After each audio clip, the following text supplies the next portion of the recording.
Hello everyone, welcome to English for WBCS classes. তো WBCS 2025 এর যে নিউ স্কিম অ্যান্ড সিলেবাস বেরিয়েছে ওয়েবসাইটে, সেটা ডিটেলস ডিসকাশন আমি এর আগের ভিডিওতে করে দিয়েছি। তো আজকে এই ভিডিওতে আমি ডিসকাস করব যে ইংলিশের যতটা ওয়েটেজ নতুন করে অ্যাড করা হয়েছে WBCS 2025 থেকে, সেটাকে একজন ইংলিশের বিগিনার বা ইংলিশে যারা খুবই উইক তারা কিভাবে হ্যান্ডেল করবে। কারণ দেখো, যে সিলেবাসটা নতুন করে আমাদের সামনে এসেছে সেখানে ইংলিশের উপর নলেজ, ভালো ডেপথ নলেজ বা গ্রিপ ছাড়া এখন আর কিন্তু কোনো গতি নেই। তো সবার প্রথমে আমি ডিসকাস করছি আরেকবার এখানে যে প্রিলিমসের জন্য WBCS 2025 এর যারা প্রিলিমস দেবে বা মেন্স দেবে, অর্থাৎ এক্সামটা যারা দেবে, তাদের জন্য সবার প্রথমে যেটা ভাবা এবং বোঝা এবং জানা উচিত সেটা হচ্ছে প্রিলিমসের দুই রকম ইংলিশের তারা সম্মুখীন হবে।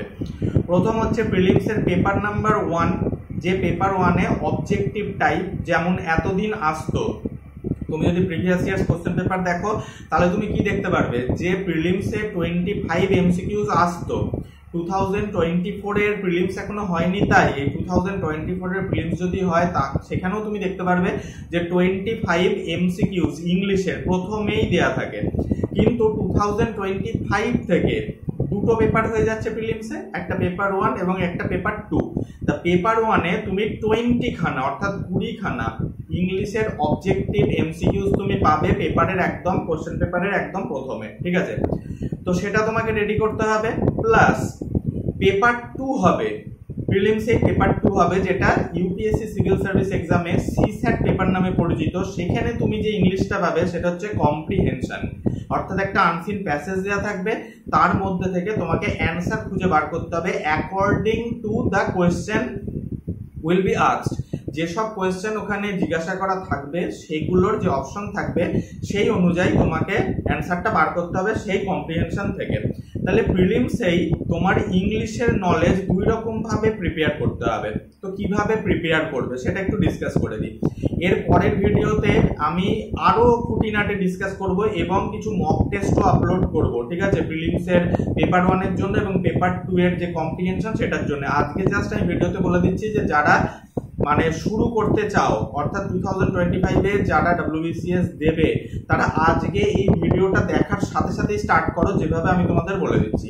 তা দেখো, প্রিলিমসে পেপার 1 যেখানে তুমি 20 MCQs পাবে, তার জন্য synonym, antonym, one word substitution, phrasal verbs, appropriate prepositions, শুধু প্রিপোজিশনস, ঠিক আছে, নর্মাল প্রিপোজিশনস, এগুলো ছাড়াও গ্রামারের ওপরে একটু ডেপথ নলেজ বানাও। গ্রামারের ওপর কি কি আছে, যেমন ধরো তোমার টেন্স, ঠিক আছে, টেন্সের উপরে, সিকোয়েন্স অফ টেন্সের উপরে, direct indirect speech, voice change, conditional sentence, simple sentence, complex sentence, compound sentence, WH sentence, ঠিক আছে, অর্থাৎ যেগুলোকে কোয়েশ্চেন বা ইন্টারোগেটিভ সেন্টেন্স বলা হয়।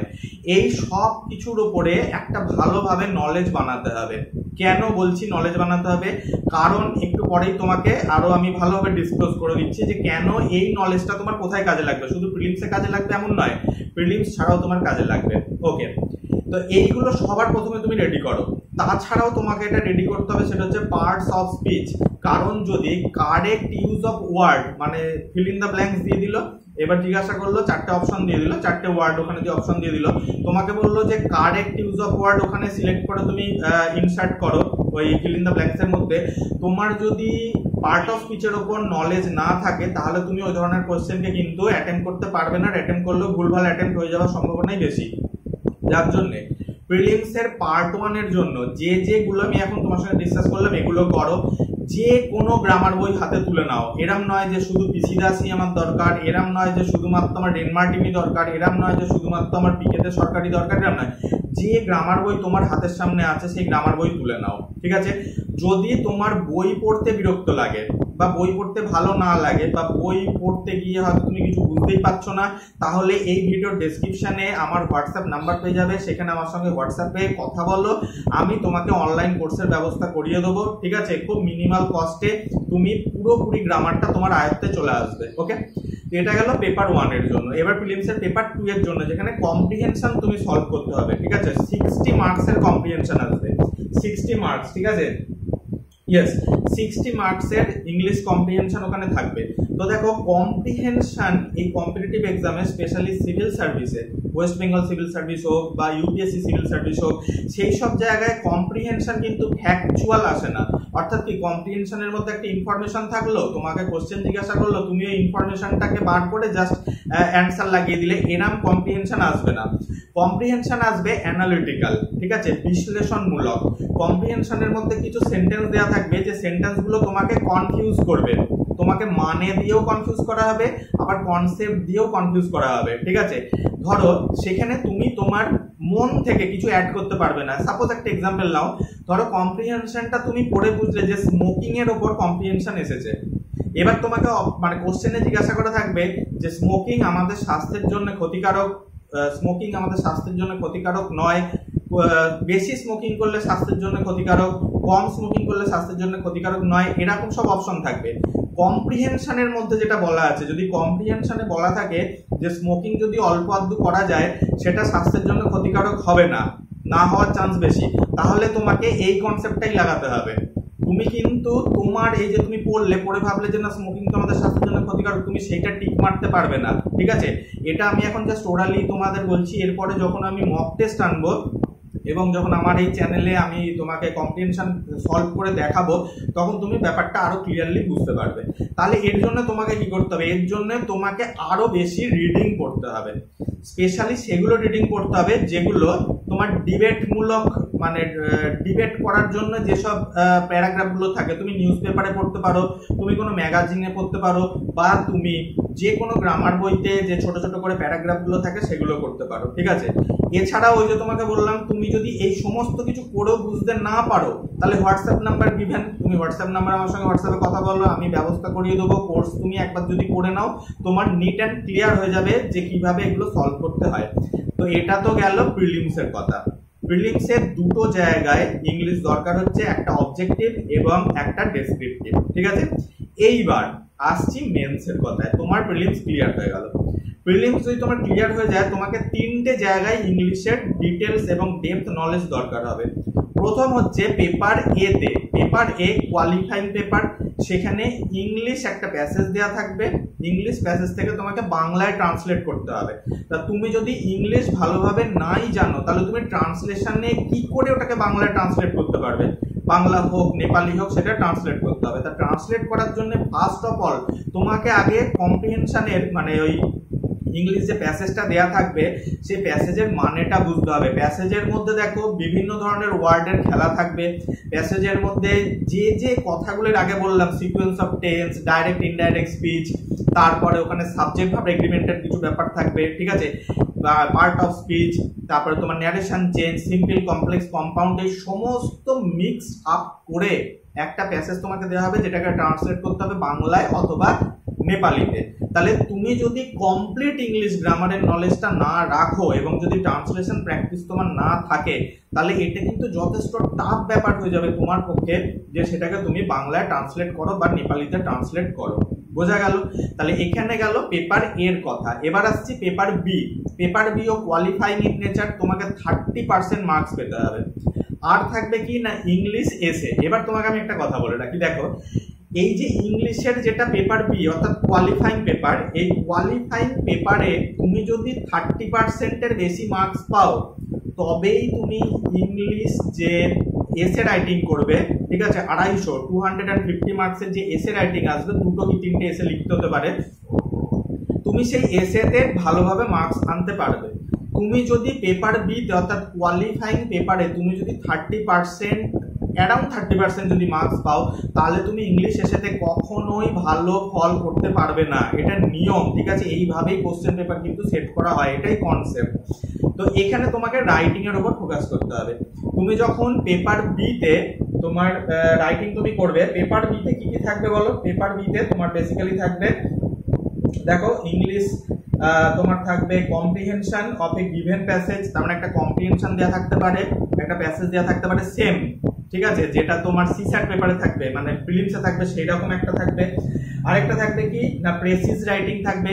প্রেসিজ রাইটিং করতে গেলে প্রেসিজ রাইটিং করতে গেলে, আবার একবার বলছি, আই রিপিট, প্রেসিজ রাইটিং করতে গেলে সিম্পল, কমপ্লেক্স অ্যান্ড কম্পাউন্ডের উপরে তোমাকে ডিটেল নলেজ রাখতে হবে, ডেপথ নলেজ রাখতে হবে, আদারওয়াইজ ভালো প্রেসিজ রাইটিং তুমি করতে পারবে না। ওকে, প্রেসিজ রাইটিং এর পরে থাকবে কি ইউসেজ অ্যান্ড ভোকাবুলারি, তার মানে কারেক্ট ওয়ার্ড সেটার ইউজ করতে হবে, ভোকাবুলারি দিয়ে দেবে, সেটা দিয়ে হয়তো সেন্টেন্স মেকিং করতে হতে পারে, বা একই উচ্চারণের দুটো শব্দ দিয়ে দিল, ঠিক আছে, বা একটাই ওয়ার্ড দিল, সেটাকে বললো তোমার বিভিন্ন পার্ট অফ স্পিচে তুমি ইউজ করে দেখাও, কখনো নাউনে, কখনো অ্যাডজেক্টিভে, কখনো ভার্বে, তো সেগুলোর উপর ডিটেল নলেজ তোমাকে নিতে হবে, ঠিক আছে। তাহলে দেখো ইংলিশের ওপরে তোমাকে বেশি কাজ করতে হবে। যদি তুমি একা একা কনফিউজড হয়ে যাও, হাতে যদি ভালো বই না থাকে, বা যদি চুজ করতে না পারো যে কোন বই তুমি পড়বে কি পড়বে না, তাহলে হোয়াটসঅ্যাপ নাম্বারে আমার সঙ্গে অবশ্যই কন্ট্যাক্ট করো, এটা তোমারই ভালোর জন্য বলছি। ওকে, নেক্সট থাকবে translation from English to Bengali, এটা তো সরি, এটা আগেরটাই দেখছি। একটা শর্ট এসে রাইটিং থাকবে, পেপার বিতে একটা শর্ট এসে থাকবে, ঠিক আছে, কারণ এরপর আমাদের ইংলিশ এসের একটা যেহেতু আলাদা করে পেপার করা হয়েছে, সেহেতু পেপার বিতে কোয়ালিফাইং পেপারটায় একটা শর্ট এসে থাকবে, হয়তো তোমাকে বলবে 300 ওয়ার্ডের মধ্যে একটা এসে লিখে দেখাও, তাহলে সেখানেও তোমাকে এসে লিখতে হবে। নেক্সট হচ্ছে লেটার রাইটিং আর ড্রাফটিং অফ রিপোর্ট, হয় লেটার রাইটিং থাকবে, নাহলে একটা রিপোর্ট রাইটিং করতে বলবে। তাহলে এই যে সমস্ত কিছু রাইটিং, এই রাইটিং সেকশনটাকে ঠিক করতে গেলে তোমাকে সিম্পল, কমপ্লেক্স, কম্পাউন্ড, এদিকে direct indirect speech, voice change, WH word, এগুলো ক্লজের যে খেলা, ক্লজ কখন কিভাবে চেঞ্জ হচ্ছে, সিকোয়েন্স অফ টেন্স, এগুলো তোমাকে কিন্তু জানতেই হবে অ্যাট এনি কস্ট।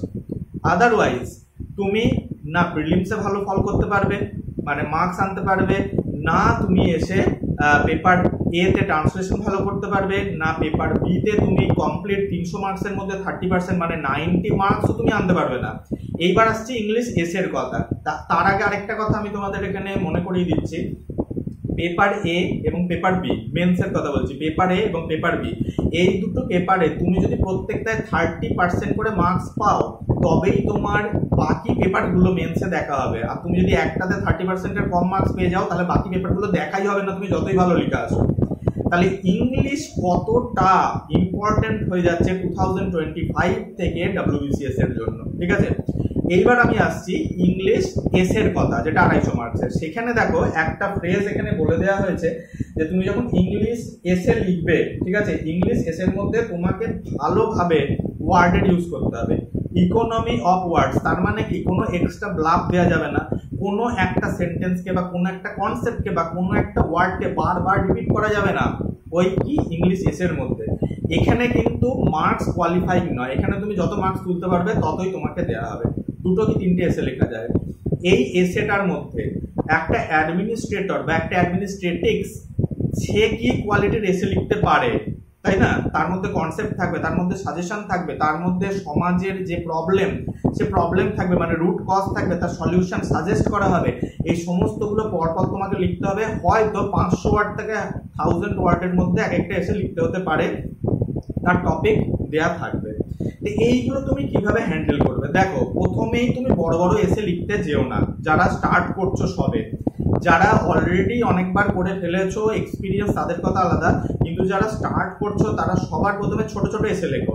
কোন একটা টপিককে নাও, ধরো সাপোজ তুমি একটা টপিককে নাও ডিফরেস্টেশন, ঠিক আছে, ডিফরেস্টেশনের উপরে তুমি আগে সবার প্রথমে ছোট 100 ওয়ার্ডের একটা এসে লেখো নিজে। সেই এসেটার মধ্যে দেখো যে তোমার কি ভালো লাগছে, সেটা লেখার পর তুমি একদিন পর চেক করে দেখো তোমার কি ভালো লাগছে। তোমার যদি ভালো না লেগে থাকে তাহলে ওটাকে ইমপ্রুভ কিভাবে করবে সেই চিন্তা করো। কিছু বেসিক সোর্সেস আমি বলে দিচ্ছি, তুমি যে কোনো বইতে যে এসেগুলো দেওয়া থাকে সেই এসেগুলো পড়ো। নেক্সট পয়েন্ট হচ্ছে কি কিছু নিউজ পেপারের উপরে ফলো রাখো, ইংলিশ নিউজ পেপার। তুমি যোজনা পড়তে পারো, ইংলিশ ভার্সনের যোজনা পড়তে পারো, ঠিক আছে। তাহলে এইগুলো তোমাকে রোজ বা উইকলি তোমাকে পড়ে পড়ে পড়ে পড়ে কি করতে হবে, নিজেকে স্যাটিসফাই করতে হবে যে হ্যাঁ আমি ইমপ্রুভমেন্ট করছি। যদি অসুবিধা হয় আমরা মে মাস থেকে, এই কামিং মে থেকে, মের ফার্স্ট উইক কি সেকেন্ড উইক থেকে রাইটিং এর উপরে আমরা একটা কোর্স আনছি অনলাইন, সেখানেও তুমি যোগ হতে পারো। এছাড়াও পেপার বি তে যতগুলো রাইটিং আছে, ধরো লেটার রাইটিং, তাহলে ছোট ছোট করে লেটার লিখতে বসো। দেখো এখন হোয়াটসঅ্যাপের যুগ, হোয়াটসঅ্যাপ করে করে তোমাদের রাইটিং করার যে একটা টেন্ডেন্সি সেটা নষ্ট হয়ে গেছে, যার জন্য পেন পেপারে একটা রাইটিং করতে বসো। Formal letter, informal letter, semi informal letter, semi formal letter, এগুলো সব লেখা স্টার্ট করো এখন থেকে। যে কোনো গ্রামার বইতে টপিক পেয়ে যাবে, আর যদি টপিক না পাও আমার সঙ্গে কন্ট্যাক্ট করো, আমি আছি, হোয়াটসঅ্যাপ নাম্বার গিভেন ভিডিও ডেসক্রিপশনে। এবার রিপোর্ট রাইটিংও ঠিক তাই। উইকলি একটা নিউজ পেপার নাও, ইংলিশ নিউজ পেপার, যে কোনো একটা রিপোর্টকে রেডি করো। স্পেশালি অ্যাক্সিডেন্ট হয়েছে, কোথাও বন্যা হয়েছে, কোথাও টেরোরিস্ট অ্যাটাক হয়েছে, ঠিক আছে, কোথাও ট্রেন উল্টে গেছে, এই ধরনের, ঠিক আছে।